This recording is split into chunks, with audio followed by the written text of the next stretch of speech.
Assalamualaikum warahmatullahi wabarakatuh. Hi everyone. Okay, so in this session, I'm going to deliver a lecture on topic 7, which is on the buckling of column. Okay, without further ado, let's be discuss in detail on this particular topic.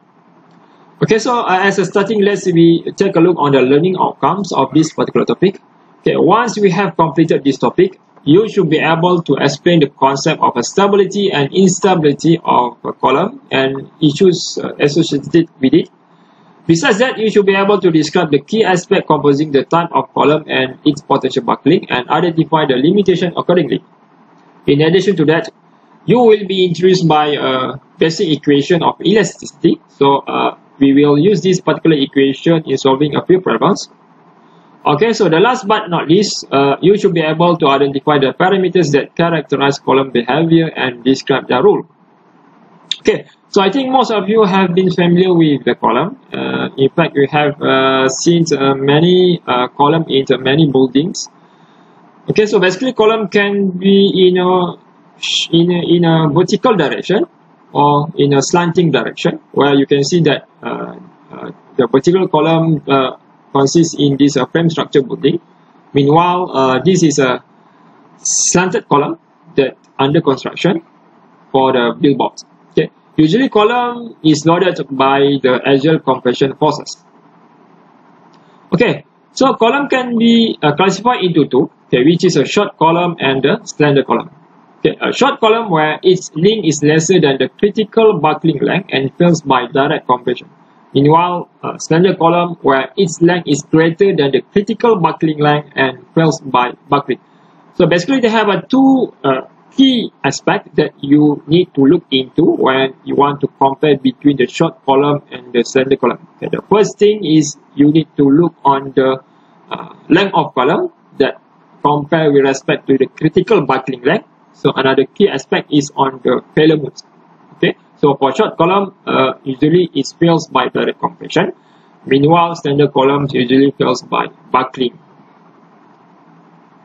Okay, so this slide trying to explain on different failure modes of columns. Okay, basically, column can fail due to the three types of failure, which is a column failure due to the pure compression, column failure due to the elastic instability or buckling failure, column failure due to the combined stress due to the compression and bending behavior. Okay, so for column failure due to the pure compression, okay, basically this type of failure usually happens in the short column. Okay, so the sign is the crush of concrete will propagated on the column, okay, due to the material failure. Meanwhile, for the column failure due to the elastic instability, okay, this failure usually happen in a very slender element. Okay, so the sign is when such type of columns are subjected to even small loads, they tend to become unstable and buckle. Okay, so due to these characteristics, so this will trigger a failure buckling.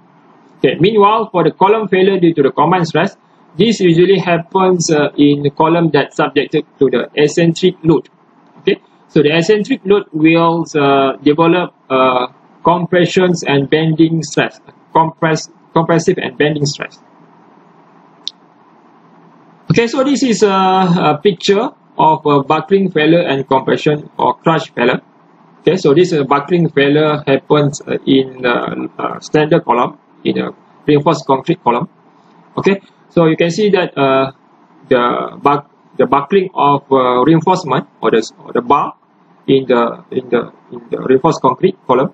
So the obvious buckling of a column happen in this picture, and this picture shows the crush of concrete. Okay, so where this happen in the short column, so you can see that the crushing of concrete or the spalling of concrete propagated on the column. Okay, so buckling of column can be seen by looking on this particular diagram. So, okay, this is the unloaded. I mean, this is the shape of initial of a column. Okay, so this is a deformed shape of a column. So you can see that the column is buckled.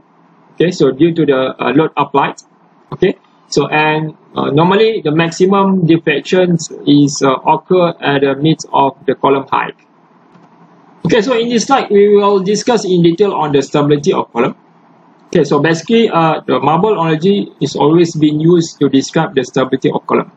Okay, before I'm discussing in detail on the stability of column using the marble analogy, so I would like to highlight that there have three conditions of stability in column, where we have a stable conditions where the P is less than PCR. For the unstable condition, we have a P is more or larger than the PCR. And the third condition, we have a neutral condition where the P is equal to PCR. So the P is referred to the applied load.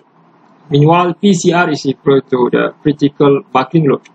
Okay, so let's discuss in detail on these three conditions of stability by using the marble analogy.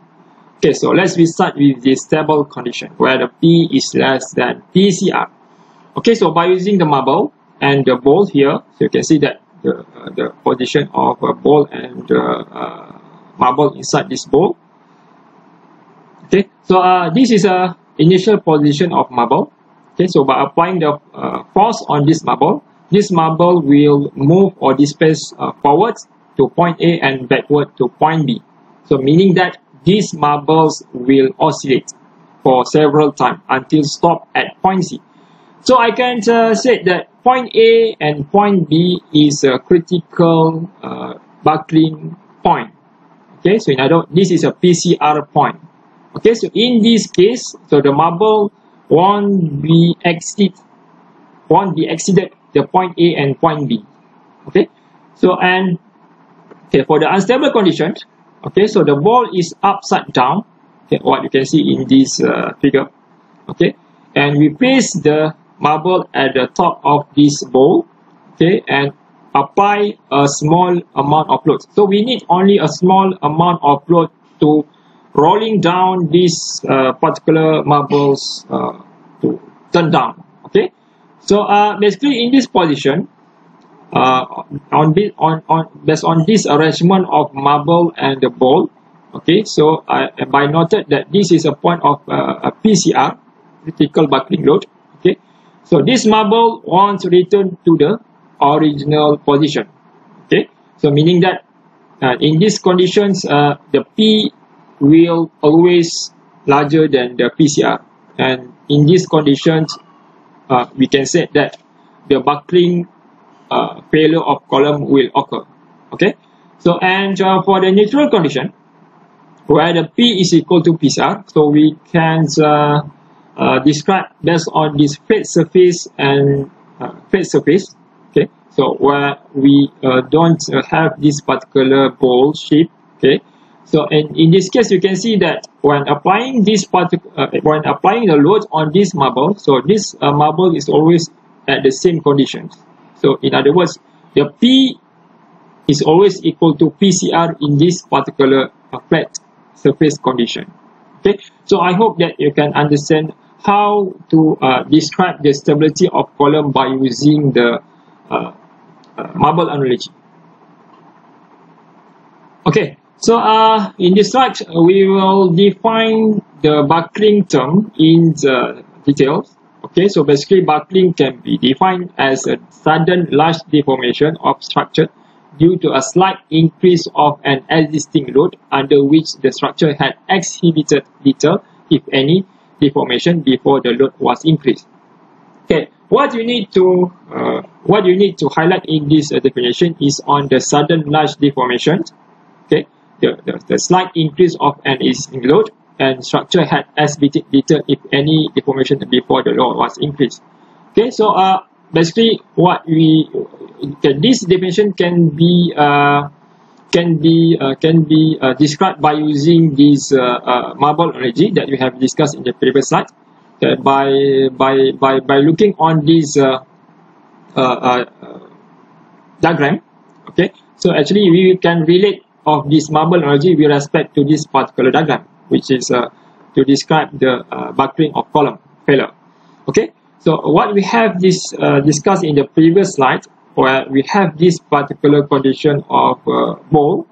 Okay, by applying the force a little amount of a force on this marble. Okay, so this marble will roll away, and basically this is a position of before we apply the force F. Okay, so we have a P is more than PCR. Okay, so this condition is referred to this particular diagram. Okay, so once we apply the force, okay, and the P will cause the column collapse.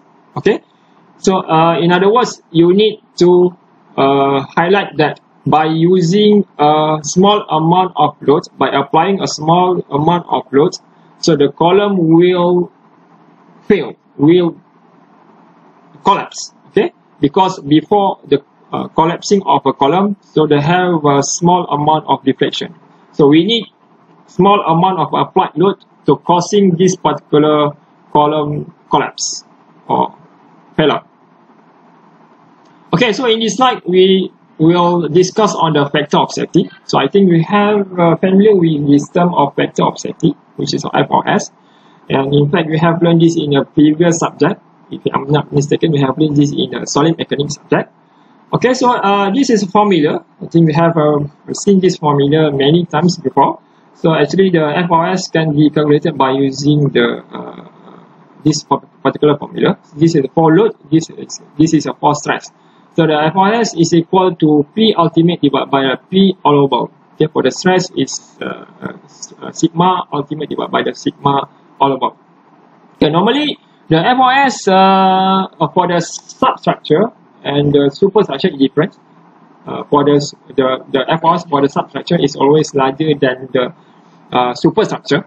Okay, because in the substructure, the structure is always interact with the soil. Okay, since normally the soil is uncertainty in terms of their behavior, so the engineers don't want to take a high risk, so they always put a high factor of safety for the substructure. Okay, so